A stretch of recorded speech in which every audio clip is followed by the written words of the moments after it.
Et l'Afrique leur servit de pierre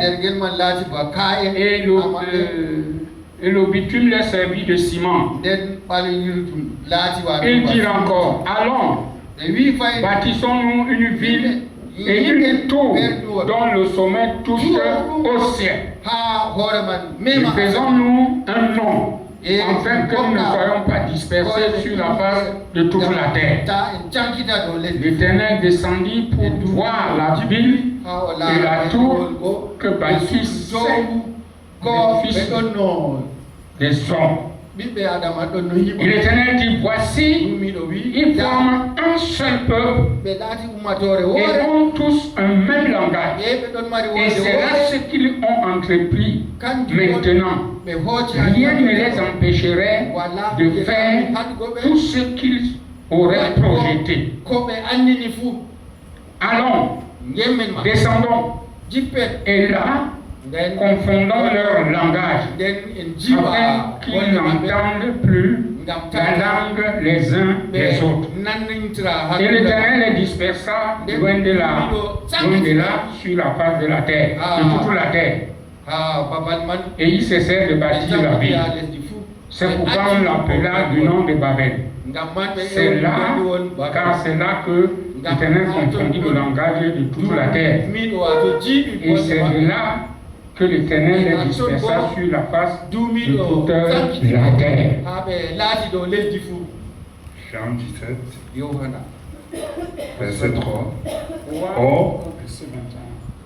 Or, la vie éternelle, c'est qu'ils te connaissent, toi, le seul vrai Dieu, et celui que tu as envoyé, Jésus-Christ. Je t'ai glorifié sur la terre, j'ai achevé l'œuvre que tu m'as donnée à faire. Et maintenant, toi, Père, glorifie-moi auprès de toi-même de la gloire que j'avais auprès de toi avant que le monde fût. J'ai fait connaître ton nom aux hommes que tu m'as donné du milieu du monde. Ils étaient à toi et tu me les as donnés. Et ils ont gardé ta parole. Maintenant, ils ont connu que tout ce que tu m'as donné vient de toi. Car je leur ai donné les paroles que tu m'as données. Et ils les ont reçues. Et ils ont vraiment connu que je suis sorti de toi. Et ils ont cru que tu m'as envoyé. C'est pour eux que je prie. Je ne prie pas pour le monde, mais pour ceux que tu m'as donnés, parce qu'ils sont à toi. Et tout ce qui est à moi est à toi. Et ce qui est à toi est à moi. Et je suis glorifié en eux. Je ne suis plus dans le monde, et ils sont dans le monde, et je vais à toi. Père Saint, garde en ton nom ce que tu m'as donné, afin qu'ils soient un comme nous. Lorsque j'étais avec eux dans le monde, je les ai gardés en ton nom. J'ai gardé ce que tu m'as donné, et aucun d'eux ne s'est perdu, sinon le fils de perdition, afin que l'écriture fût accomplie. Et maintenant je vais à toi, et je dis ces choses dans le monde, afin qu'ils aient en eux ma joie parfaite. Je leur ai donné ta parole, et le monde les a haïs, parce qu'ils ne sont pas du monde, comme moi je ne suis pas du monde. Je ne te prie pas de les ôter du monde, mais de les préserver du mal. Ils ne sont pas du monde, comme moi je ne suis pas du monde.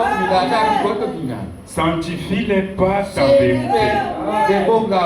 Ta parole est la vérité. Comme tu m'as envoyé dans le monde, je les ai aussi envoyés dans le monde. Et je me sanctifie moi-même pour eux, afin qu'eux aussi soient sanctifiés par la vérité. Ce n'est pas pour eux seulement que je prie, mais encore pour ceux qui croiront en moi par leur parole, afin que tout soit un, comme toi, Père, tu es en moi, et comme je suis en toi, afin qu'eux aussi soient un en nous, que le monde croit que tu m'as envoyé. Que Jésus-Christ, le Seigneur, bénisse la lecture de sa parole. Mais donc, mes frères, avec ça seulement, c'est l'unité. Avec ça seulement, nous pouvons déjà rentrer satisfaits. Parce que Jésus connaissait parler. Alors, en peu de mots, je veux parler un peu sur l'unité.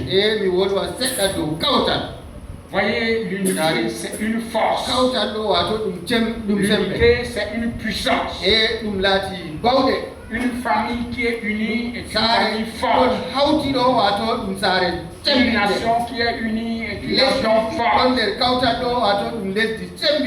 Oh frère, une église qui est unie, c'est une église forte. Pourquoi? Parce que nous avons dans notre langue maternelle, on nous a enseigné qu'une seule main ne peut pas attacher un fardeau. Vous voyez frère, et c'est l'exacte vérité. Nous nous complétons. Et quand nous parlons de l'unité, nous pouvons regarder un peu dans la Genèse comment les gens étaient réunis sur une seule personne, Nimrod. Et les gens avaient une même langue. N'est-ce pas frère? Et ils se sont dit l'un à l'autre qu'ils devaient faire quelque chose d'un commun accord. C'était de construire une tour qui arrive jusqu'au ciel. Parce que Dieu ne puisse plus les détruire par le déluge.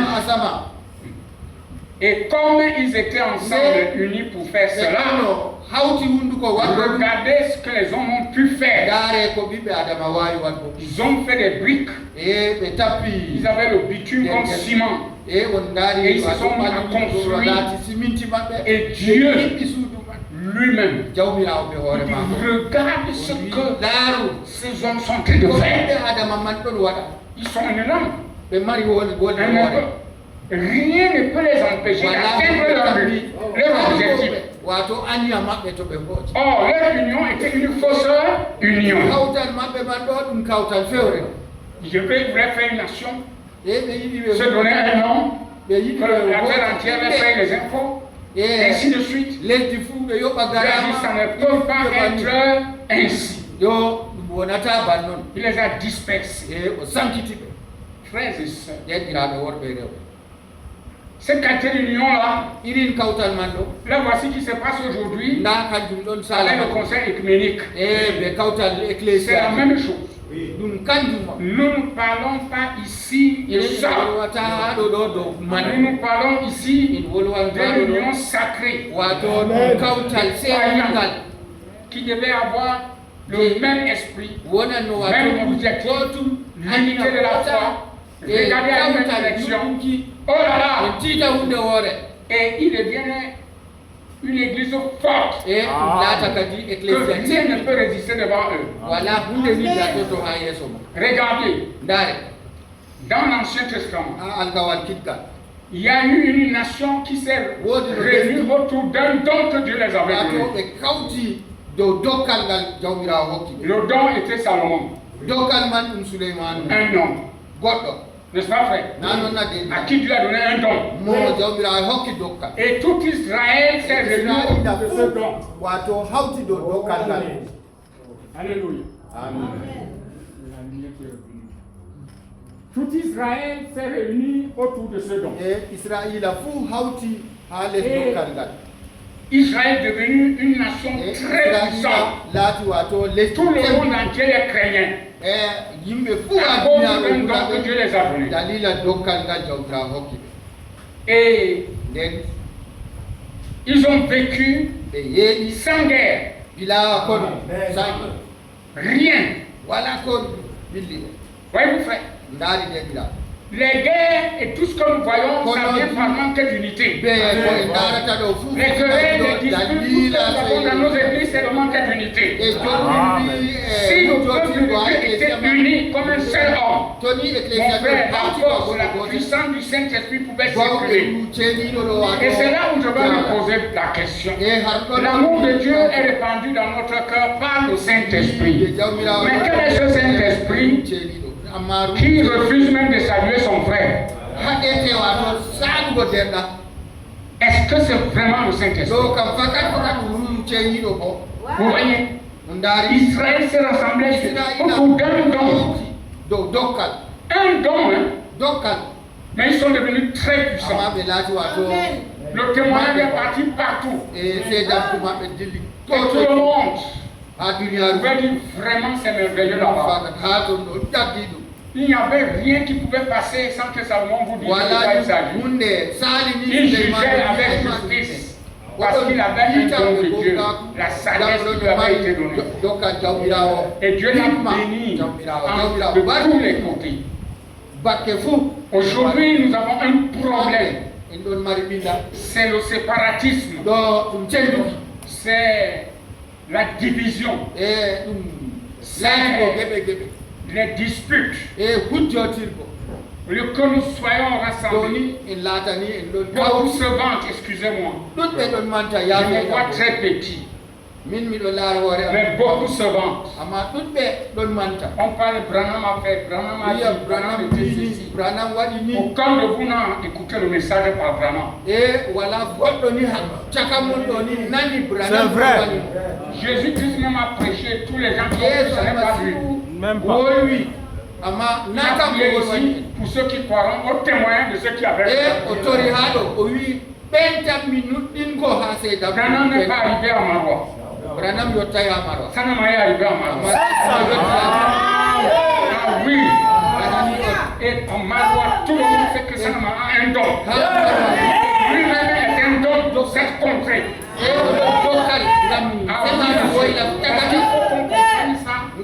Parce que la vie éternelle, c'est de gloire à celui que Dieu a envoyé.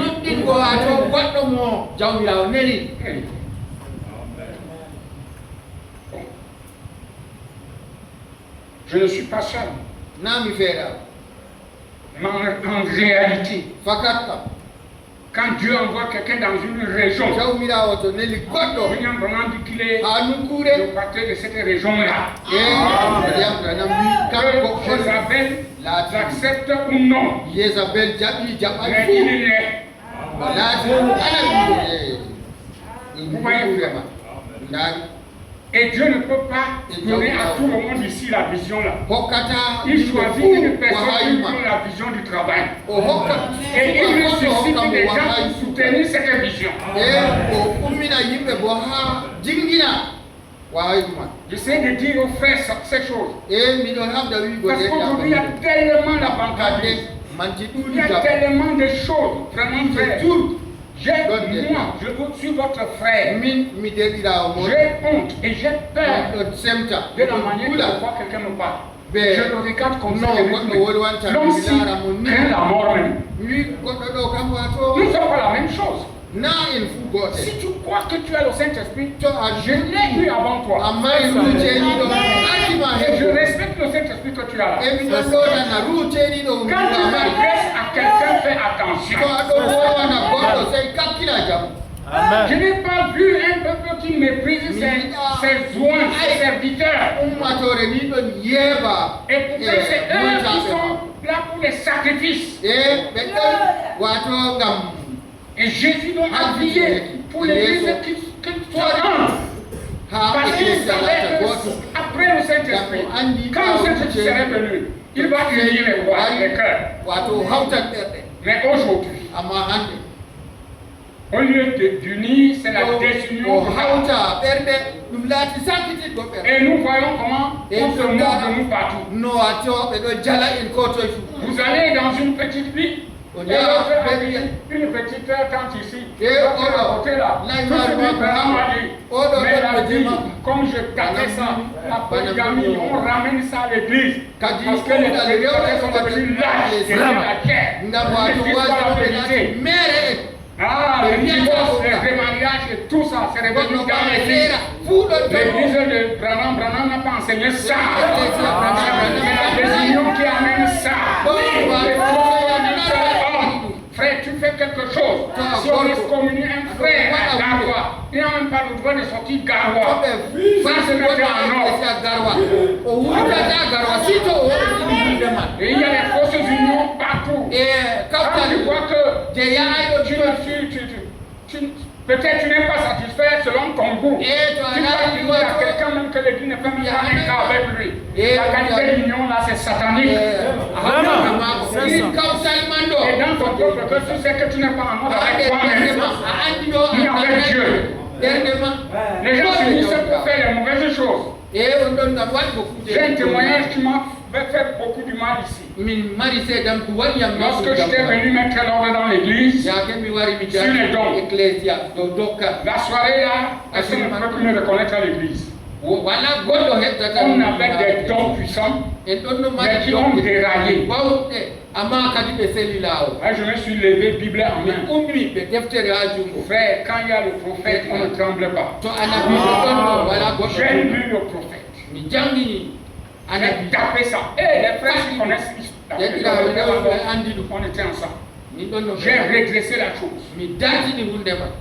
Et les frères se sont concertés, une fausse union. Ils ont dit que la parole, ne prophétisons plus. Comment ça va faire? Qu'est-ce qui a inventé ces dons? C'était la publication de l'évangile.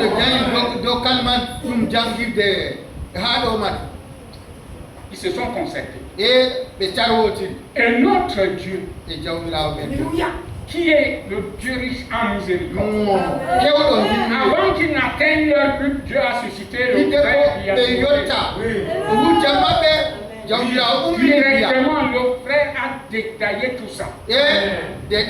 Comme nous sommes là actuellement, je venais de vous dire qu'il y a un don ici qui travaille des mois, c'est un poste de surveillance.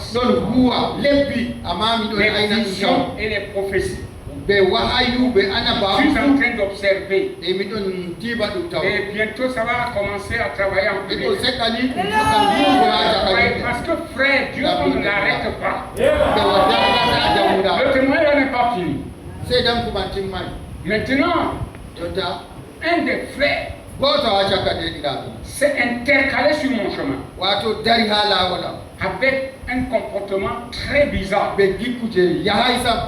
Mon frère,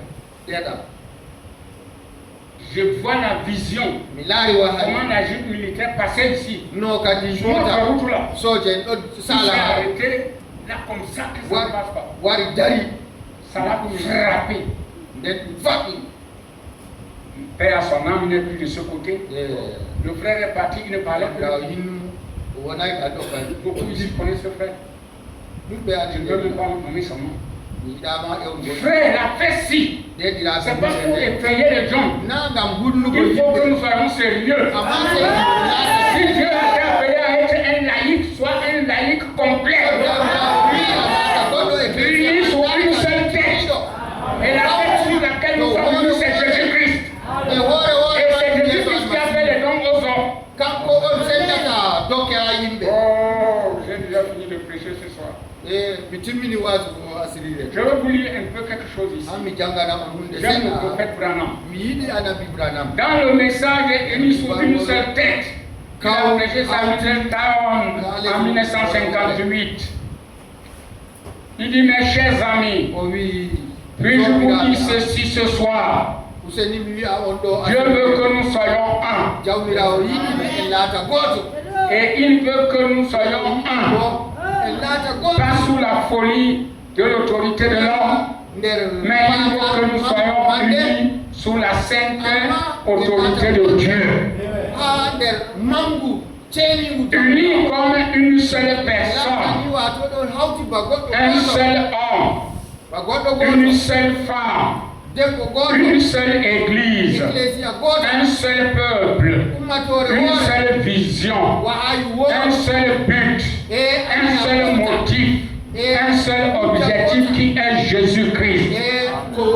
Une seule chose, le servir, un seul amour, l'amour de Dieu, une seule fraternité, la fraternité entre les hommes, une seule communion du Saint-Esprit. Alors nous serons unis.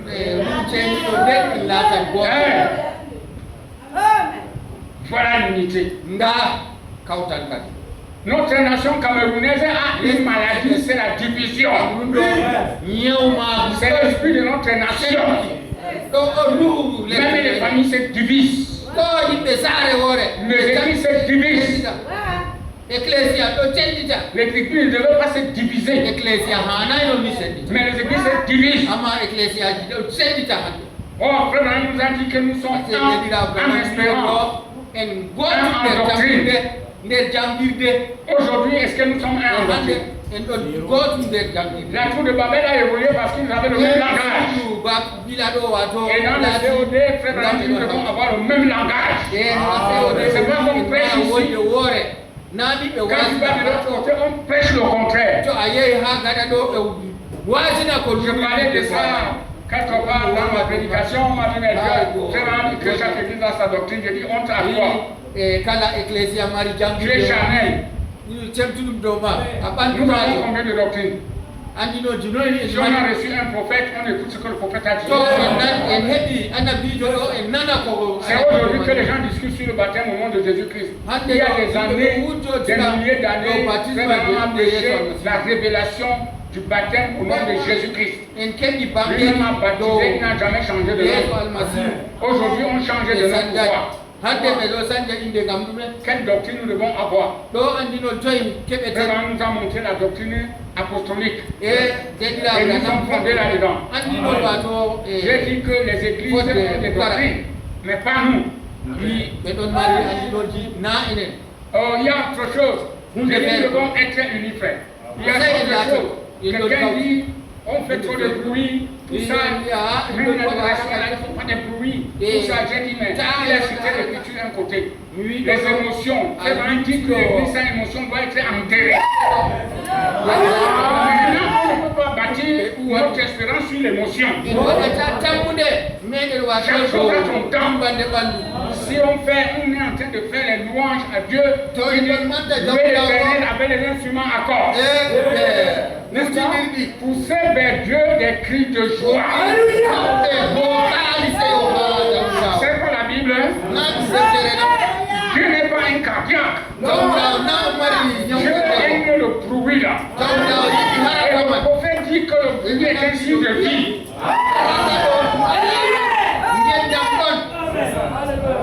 Bon, mais il y a le temps de chaque chose. Nous en arrivons déjà au moment où on prêche la parole, personne ne peut dire amen. C'est dangereux, frère. C'est ça la spiritualité. C'est une bassesse. Si on me prêche Jésus-Christ, je dois dire amen. Quand Dieu aussi dit même amen, pour me flatter, ça te regarde.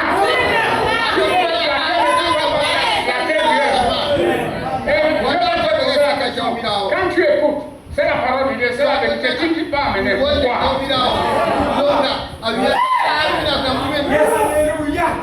Soyons unis, frères. Et c'est ces choses. Il y a certaines choses qu'il faut dire. Mais nous tous, on ne peut pas comprendre au même niveau.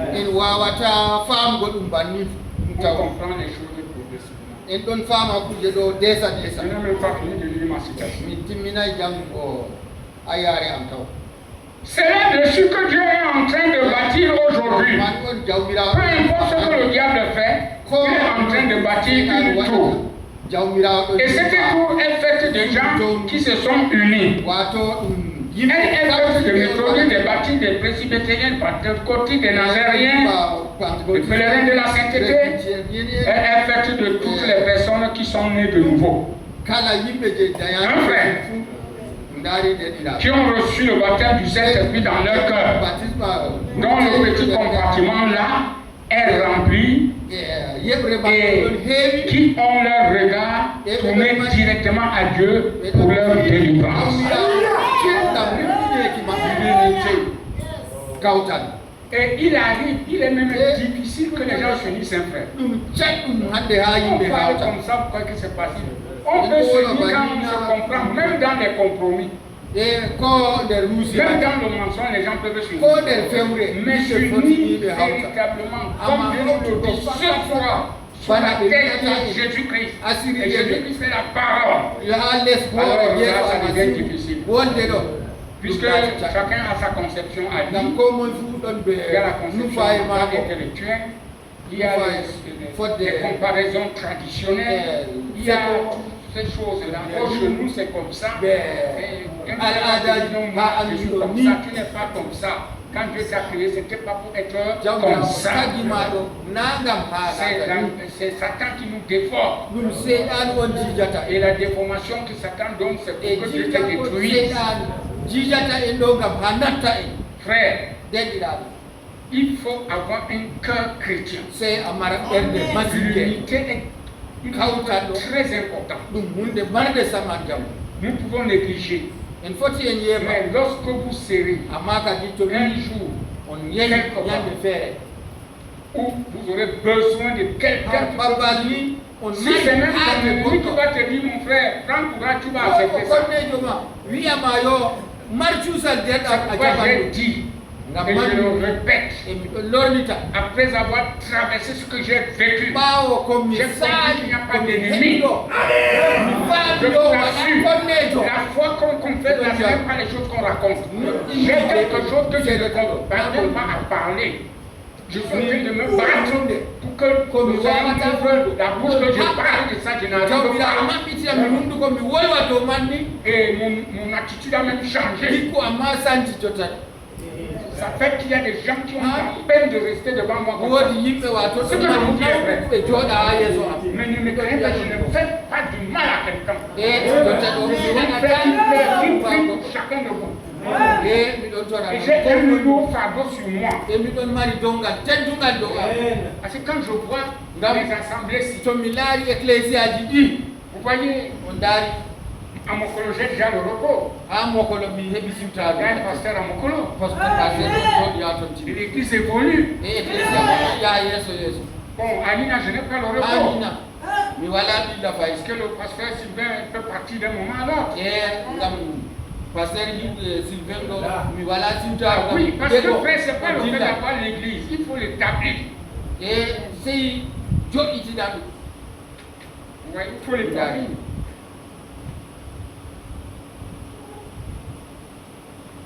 Parce que souvent c'est difficile. Regardez partout. Pour avoir une église établie, c'est difficile. Or, tout celui qui a Dieu dans son cœur, il soupire qu'on ouvre la porte de l'église. Il a adorer. Mais aujourd'hui, on commande les moines quand il n'y a même pas 40 personnes. Mais dimanche, l'église sera tombée. Ça, ce que je vous dis est vrai. Il y a un diagnostic. Il faut observer les choses. Voyez, j'ai rencontré un groupe de frères. Oh, c'était quel jour? J'ai oublié le jour là. Je suis allé voir l'enfant de Frère Choboué. Sa femme Hélène venue dimanche soir. J'ai rencontré un groupe de frères là-bas. J'ai commencé à parler mon témoignage. comment j'ai cru et comment le Seigneur m'a donné le Saint-Esprit. Tout le monde criait derrière moi que je suis fou déjà parce que on m'a dit que tu t'es envoyé chez Madame Mila. À l'époque, là, quand on voyait une fou, on s'est dit les Madame Mila. C'était le vieux baptême du Saint-Esprit qui me procuré. J'ai pris ce témoin, je les ai rendus. Après, j'ai glissé, je suis revenu, je dis, un groupe de frères comme vous là. Là où vous êtes, votre Saint-Esprit est où?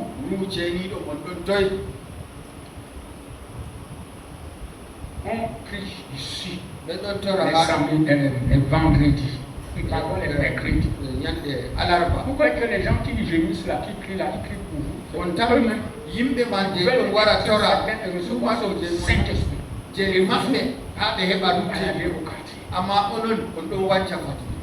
Mais je m'attendais que le mercredi, ils vont rentrer ici, ils ne sont pas venus. Je ne sais pas si un de ceux-là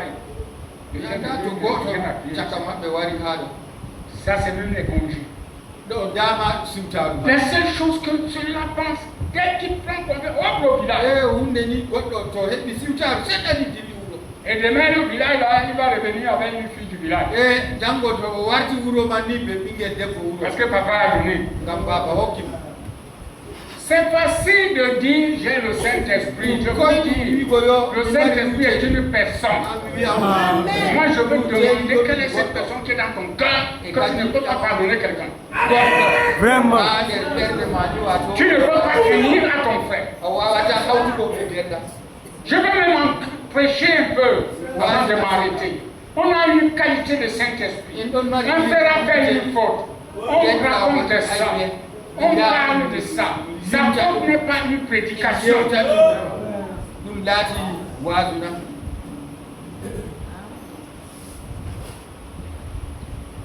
Voyez, frère,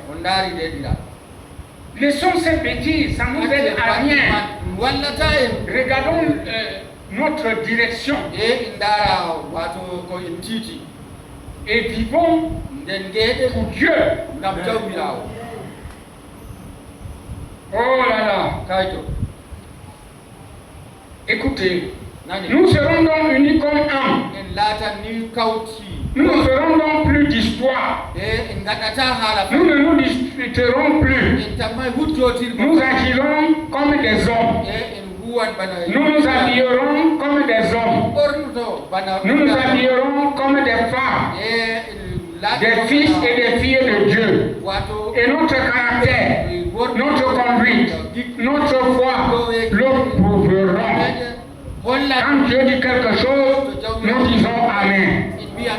Et à cela, si la Bible nous demande de faire certaines choses, nous ferons cela. Nous ne discuterons pas en retour. Nous voulons le faire. Dieu veut que nous soyons unis sous cette autorité. Oh, c'est comme ça que nous devons nous comporter en ce jour. C'est le Saint-Esprit qui peut produire ça. Sinon, ça ne peut pas. L'habillement. Je me suis demandé, qu'est-ce qui est arrivé même à certaines de nos sœurs? Quand je vais au Dieu de mon soeur, parce que c'est ce que je vois avec les yeux. Les yeux, si ce n'est pas une vision. Nos sœurs s'habillaient avec des jupes longues. La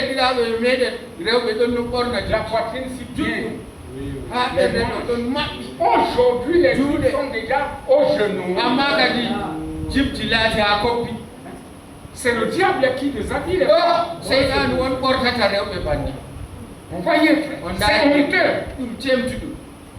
Nous avons des doubles vêtements. Quand on vient à l'église, on porte des fois des dehors, quand on est dehors, on met des sexes. C'est hypocrite. La vie que je ne peux pas amener à l'église, je ne peux pas aussi porter ça à la maison.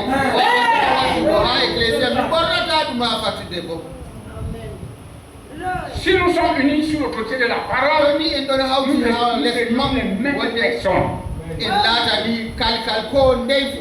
Ça c'est un exemple. Je me pose la question, qu'est-ce qui est arrivé? L'autre jour, quand nous étions ici à la fête de l'Action de grâce, j'ai vu des choses. J'ai parlé quelque chose. Aujourd'hui, les chrétiens racontent que je les ai donné la liberté de faire comme ils veulent.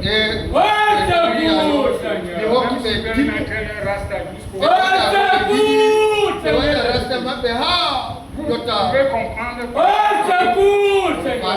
que les gens vivent simplement dans un mirage. Ils pensent que c'est moi qui les défends. Pourtant, moi je prêche la parole. Amen. J'avais dit, je connais ce que j'ai dit. Mais on dit pourquoi tu as torturé, à cacher, tu attaques les matins là, tu caches. Seigneur Jésus-Christ. C'est ce que j'avais dit.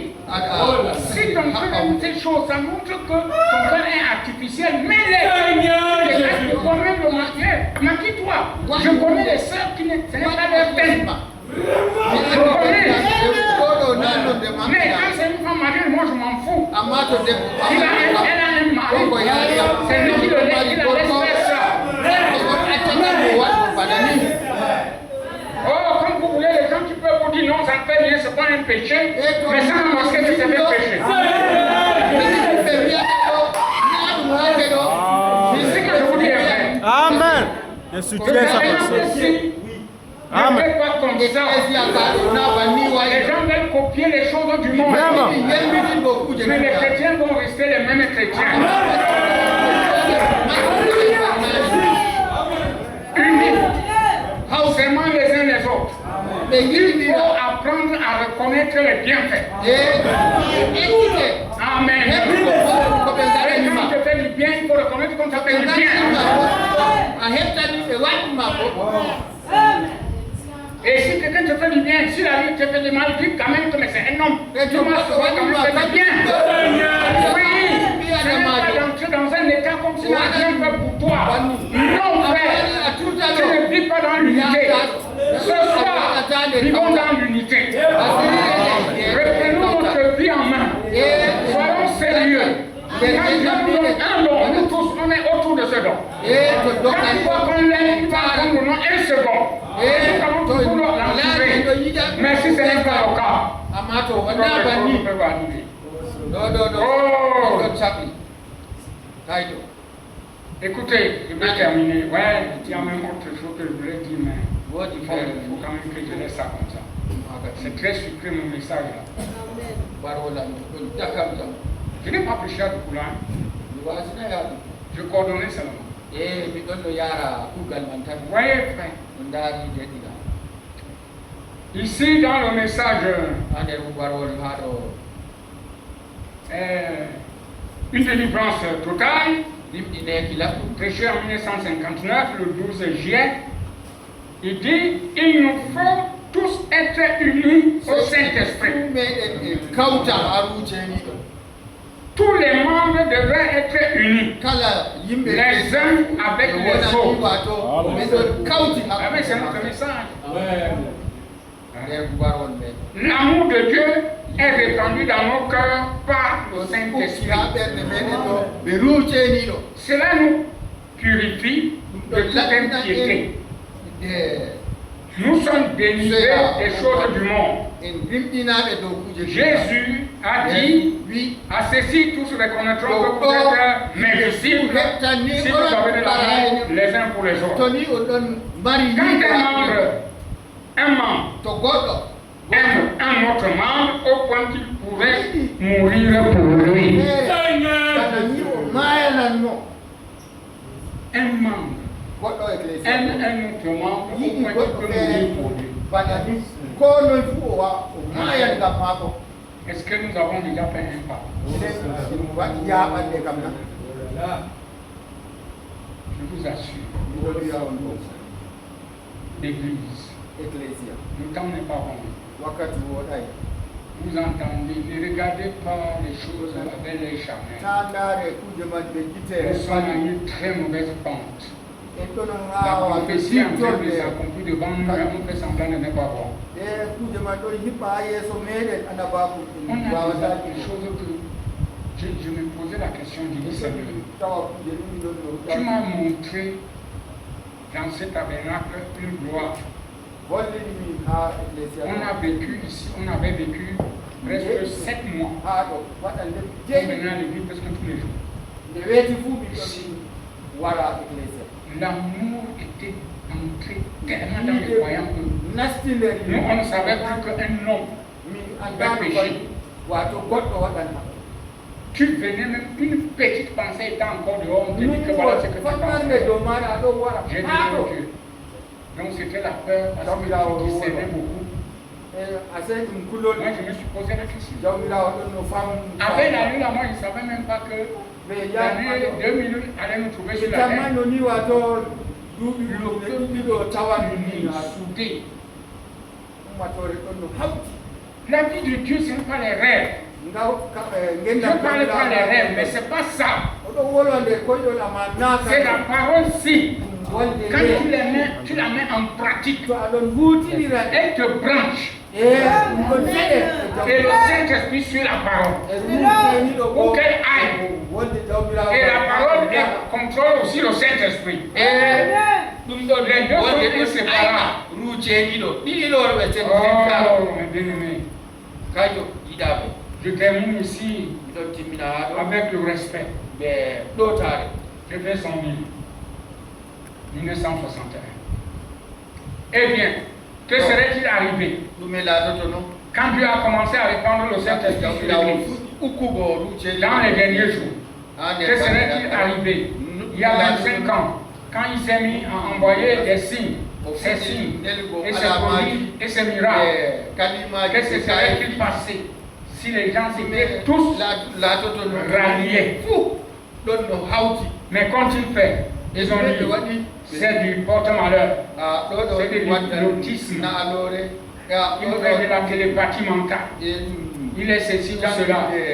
Que serait-il passé si toutes les nations s'étaient unies et avaient dit que le nom du Seigneur soit béni? Que se serait-il passé si les méthodistes, les baptistes, les presbytériens et tous les autres frères s'étaient donné la main et avaient dit merci au Dieu? C'est ce que nous attendions. Le Saint-Esprit est en train d'être déversé. Voici des hommes ont des visions. Voici des prophètes sont parmi nous. Voici tous ces grands dons ici. Les hommes parlent en langue, d'autres pratiquent la guérison divine. Toutes ces choses ont été déversées sur nous. Grâce soit rendue à Dieu. C'est venu dans un petit groupe des gens humbles appelés pentecôtistes. Retournons à la Bible. Retournons-y, frères. Démolissons nos organisations et soyons tous des frères unis. Si les grandes églises s'étaient tout à fait réunies, que serait-il arrivé, frère? On n'aurait plus besoin d'hôpitaux dans nos pays aujourd'hui. C'est vrai, non. Il y aurait eu de tels grands et puissants dons et de tels prodiges parmi les gens. Il y aurait un tel respect que l'Église serait peut-être déjà même partie à la maison et que le millénium aurait commencé. Sur la terre. Voilà tout ce qui fait. Quand nous sommes une église locale, un corps local, nous devons être unis les uns aux autres. L'unité. Frère, le même langage. Le même langage. Cette chose analyse. C'est ça qui fait que même nos prodiges sont entrecoupés. Les grands miracles que nous vivons, nous devions les vivre tous les jours. C'est entrecoupé. Fallait être là. Ce qui est fait à Doukla, on dit quelque chose. Un frère, une sœur qui est tombée raide comme morte. Un tel esprit qui un démon très.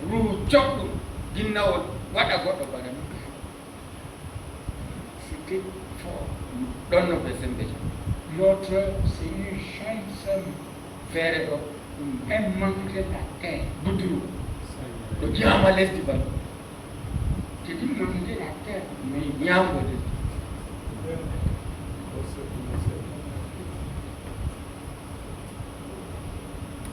quand je dis à l'église que nous prions pour les malades, mais faites attention. Quand vous rencontrez un cas grave là, terminez-les d'abord privé. Amen. Quand on s'entretient, moi je dis toujours aux gens que non, on n'est pas Branham. Parce que Branham se traîne ici, il va aller, la présence, il est déjà là. Nous, on ne voit pas. Mais nous, on a notre petite manière que Dieu nous a donnée. Moi, je crois avec les malades, j'attends souvent le but avant même qu'il ne dise de quoi il s'agit. Quand je couche avec cette petite, vraiment j'ai une pitié. Vous la voyez, vous qui avez vu la fille là. Nous sommes des gens qui étaient là. Si je vous dis là de la fille là, vous l'avez vu. C'est une femme. Mais elle est comme ça. Quand vous parlez avec elle, j'ai découvert qu'elle est vraiment malade. Elle peut même tomber comme ça, on l'enterre. Elle a besoin de fer dans son corps. Elle a dit même les vertus. Mais si on ne fait pas quelque chose, tu vas mourir. Bon, une personne va venir comme ça. Vous posez la main.